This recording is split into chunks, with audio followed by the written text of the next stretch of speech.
कक्षा 10 की भौतिकी की पाठ्य पुस्तक से आज हम लोग पढ़ेंगे अवतल दर्पण के सामने विभिन्न स्थितियों पर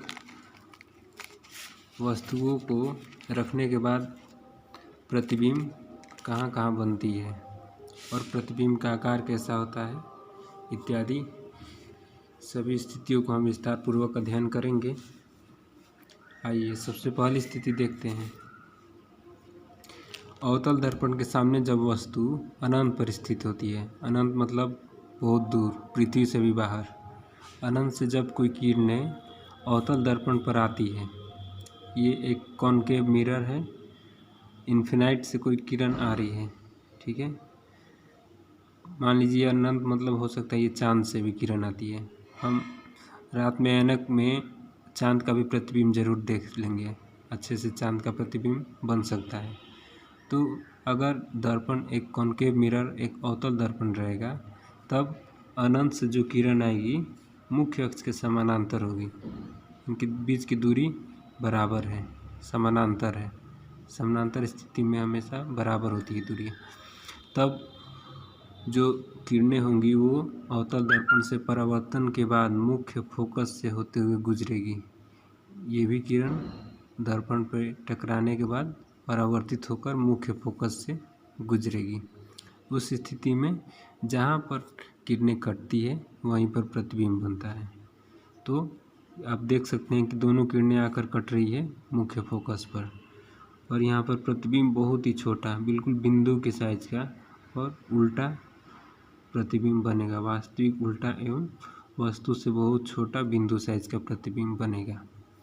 ये हमारी पहली स्थिति थी जब वस्तु को हम अनंत पर रखते थे। अनंत से कोई किरणें आकर दर्पण से परावर्तन के बाद मुख्य फोकस पर कटती है और वहाँ वस्तु का वास्तविक उल्टा तथा वस्तु से बहुत ही छोटा बिंदु साइज का प्रतिबिंब बनता है। समझ गए होंगे। आइए दूसरी स्थिति देखते हैं। दूसरी स्थिति में जब वस्तु अनंत तथा वक्रता केंद्र के बीच स्थित हो, हम वस्तु को अनंत से खिसका कर ला दिए सी और अनंत के बीच में। ध्यान से देखिएगा, इन सभी स्थितियों में हम लोग पढ़ेंगे वस्तु को अनंत से धीरे धीरे खिसकाकर दर्पण के समीप लाते जा रहे हैं। पहले अनंत से था, फिर अनंत से आकर वस्तु आ गई सी और अनंत के बीच में। फिर अगली स्थिति और आएगी जब हम दर्पण के बिल्कुल पास लेते जा रहे हैं। सभी स्थितियों में धीरे धीरे पास लेकर जाएंगे, तब देखते जाएंगे कहाँ कहाँ प्रतिबिंब बनता है। तो जब वस्तु दर्पण के अनंत तथा वक्रता केंद्र सी के बीच स्थित हो, तब वस्तु का प्रतिबिंब वक्रता केंद्र सी तथा एफ के बीच बनता है। प्रतिबिंब वास्तविक उल्टा तथा वस्तु से छोटा बनता है।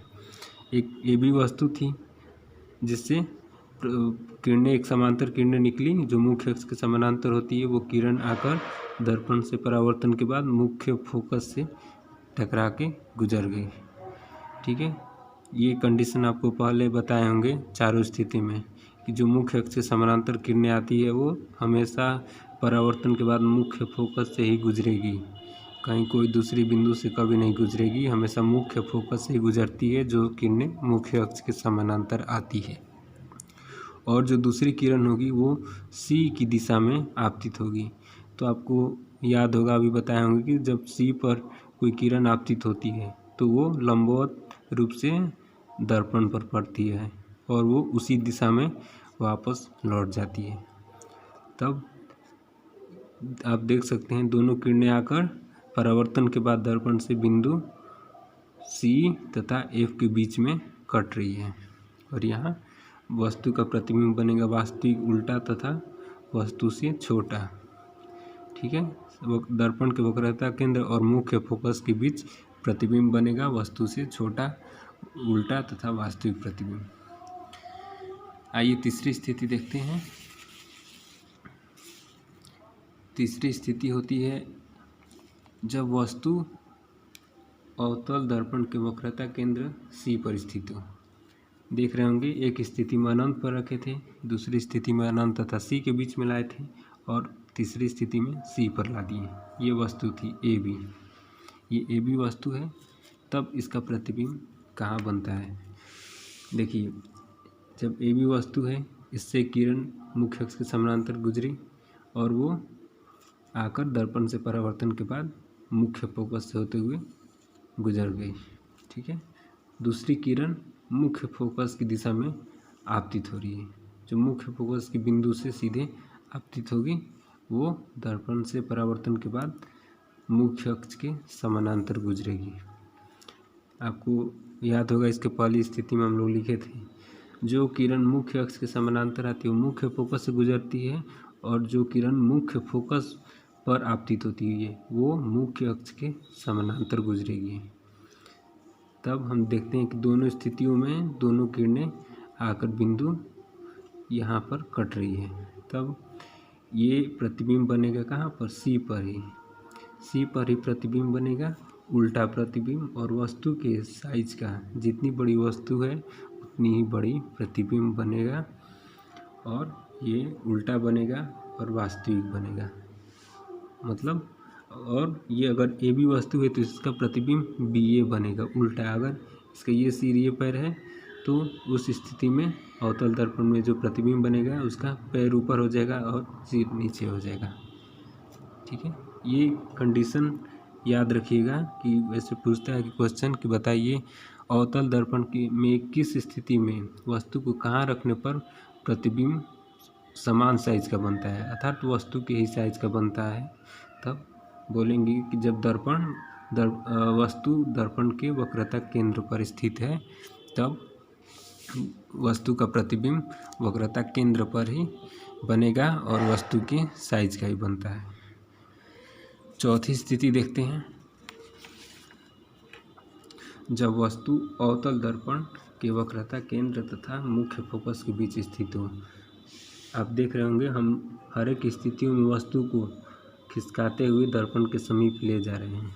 सी पर थी वस्तु, अब सी से खिसक के आगे सी और एफ के बीच में। तब सी और एफ के बीच में जब वस्तु आ गई तो देख रहे हैं प्रतिबिंब क्या बनता है। एक समानांतर किरण लेते हैं जो मुख्य अक्ष के समानांतर गुजरते हुए दर्पण से टकराकर मुख्य फोकस से गुजरेगी। मुख्य फोकस से गुजर गई किरण, और जो दूसरी किरण होगी वो दर्पण पर पड़ेगी लंबवत पड़ेगी, जो सी की दिशा में आपतित होगी और उसी दिशा में परावर्तित भी होकर लौट जाएगी। ठीक है, लंबवत आ रही है इस दिशा में और इसी दिशा में ये लौट भी जा रही है। लौटकर ये दोनों किरणें कहाँ कटेगी, तो सी और अनंत के बीच में। ये सी था, अब सी के बाहर इधर सब अनंत ही है, लेकिन पूरा अनंत नहीं, सी तथा अनंत के बीच में ये किरण कटेगी और यहाँ पर बनेगा वस्तु से बड़ा प्रतिबिंब। वस्तु अगर इतना छोटा है तो उससे प्रतिबिंब बनेगा उससे बड़ा, वास्तविक तथा उल्टा। तो इस स्थिति में वस्तु से बड़ा प्रतिबिंब बनेगा कहाँ, दर्पण के वक्रता केंद्र तथा अनंत के बीच में। पांचवी स्थिति देखते हैं, जब वस्तु अवतल दर्पण के मुख्य फोकस पर स्थित हो। मतलब अब इस अगली स्थिति में हम सी तथा सी के इसके पहले वाली स्थिति में सी और एफ के बीच में था, अब इसमें प्रतिबिंब वस्तु को हम खिसका के ला दिए हैं कहाँ पर, मुख्य फोकस पर। जब मुख्य फोकस पर वस्तु आ गई तब देखते हैं प्रतिबिंब कहाँ बनता है। जब मुख्य फोकस पर वस्तु है तब एक समानांतर किरण निकली जो दर्पण से टकराने के बाद मुख्य फोकस से होकर गुजर जाएगी, और जो दूसरी किरण होगी वो कहाँ पर गुजरेगी, जो वो भी सी से होते हुए सी की दिशा में आपतित होती है और उसी दिशा में परावर्तित होकर लौट जाएगी। आप देख रहे होंगे कि ये कहाँ पर कट रही है, ये दोनों किरणें समानांतर ही रहेगी हमेशा, ये कहीं प्रतिच्छेद नहीं करेगी। ठीक है, ये किसी भी बिंदु पर प्रतिच्छेद नहीं करेगी और ये प्रतिबिंब बनेगा अनंत पे। ठीक है, कहीं आगे कटेगी नहीं, बहुत दूर, कोई लिमिट नहीं है कहाँ पर कटेगी। तब हम बोलते हैं कि इस स्थिति में प्रतिबिंब अनंत पर बनता है तथा वास्तविक और उल्टा तथा वस्तु से बहुत बड़ा बनता है। ठीक है, जब वस्तु एफ पर होती है तो वस्तु से बड़ा बनेगा, इस स्थिति में बड़ा बनेगा, लेकिन ये पांचवी जो स्थिति थी, जब वस्तु को मुख्य फोकस पर लाए थे, तब सबसे बड़ा प्रतिबिंब बनेगा इसके अपेक्षा, और ये प्रतिबिंब बनेगा अनंत पर। ठीक है, वास्तविक बड़ा और उल्टा प्रतिबिंब बनेगा अनंत पे। छठी स्थिति देखते हैं। छठी स्थिति ये सबसे महत्वपूर्ण, और इसको याद अच्छे से कर लीजिएगा, क्योंकि इन सभी स्थितियों में सबसे अलग ये स्थिति होती है, और इसी स्थिति का प्रयोग हम लोग अपने दैनिक जीवन में हमेशा करते हैं। देखिए, जब वस्तु अवतल दर्पण के फोकस तथा ध्रुव के बीच स्थित हो। इसके पहली वाली स्थिति में मुख्य फोकस पर लाए थे, अब अगली स्थिति में मुख्य फोकस और दर्पण के ध्रुव के बीच में हम वस्तु को ला दिए हैं। एक वस्तु है जो दर्पण के मुख्य फोकस और ध्रुव के बीच में स्थित है, अर्थात दर्पण के बहुत समीप है। अब इसके बाद इधर कोई स्थिति नहीं है, यही अंतिम स्थिति है, जब हम मुख्य फोकस से भी आगे बढ़ाकर ध्रुव से थोड़ा पहले बीच में वस्तु को खड़ा किए, तब हम प्रतिबिंब देखते हैं कहाँ बनता है। जो समानांतर किरणें आएगी, वो ये समानांतर किरण निकल रही है, दर्पण से परावर्तन के बाद मुख्य फोकस से होते हुए गुजर गई। दूसरी किरण जो सी की दिशा में आपतित होगी और सी की दिशा में परावर्तित हो जाएगी, लेकिन हमें ये दोनों किरणें ये प्रतीत होगी कहाँ, दर्पण के पीछे मिलती हुई प्रतीत होगी, और वहीं से हमें लगेगा कि ये किरणें आ रही है। ठीक है, तो उस स्थिति में सबसे बड़ा प्रतिबिंब बनेगा दर्पण का, और वो प्रतिबिंब बनेगा दर्पण के ठीक पीछे, और वस्तु से सब बहुत बड़ा बनेगा प्रतिबिंब, बहुत बड़ा। इसको बोलेंगे मैग्नीफाइंग। ये बड़ा, इसके पहले हमने बड़ा प्रतिबिंब पढ़ा था, लेकिन ये जो मैग्नीफाइंग बोलेंगे अत्यधिक बड़ा। अगर यहाँ पे कोई एक छोटी सी भी इतनी बड़ी वस्तु रखेंगे तो इसका प्रतिबिंब बहुत बड़ा बनेगा, मैग्नीफाइंग बनेगा। ठीक है, और इसी स्थिति का हम लोग अधिकांश डेंटिस्ट लोग करते हैं। छोटी वस्तु को देखने के लिए दांत का इमेज देखना होगा, तो अवतल दर्पण का प्रतिबिंब बनाया जाता है इस स्थिति में। कब, जब वस्तु को दर्पण के बहुत पास में रखा जाता है, तब वस्तु का सबसे बड़ा प्रतिबिंब दर्पण के पीछे और सीधा बनता है, सीधा काल्पनिक तथा वस्तु से बहुत बड़ा। ठीक है, इसके पहले जितनी भी स्थितियाँ हमने देखी थी, सब में बनता था वास्तविक प्रतिबिंब और उल्टा बनता था, लेकिन यही स्थिति है जिसमें सीधा प्रतिबिंब और काल्पनिक तथा वस्तु से बहुत बड़ा प्रतिबिंब बनता था। ये स्थिति बहुत इम्पोर्टेंट है, इसको याद रखिएगा अच्छे से। ठीक।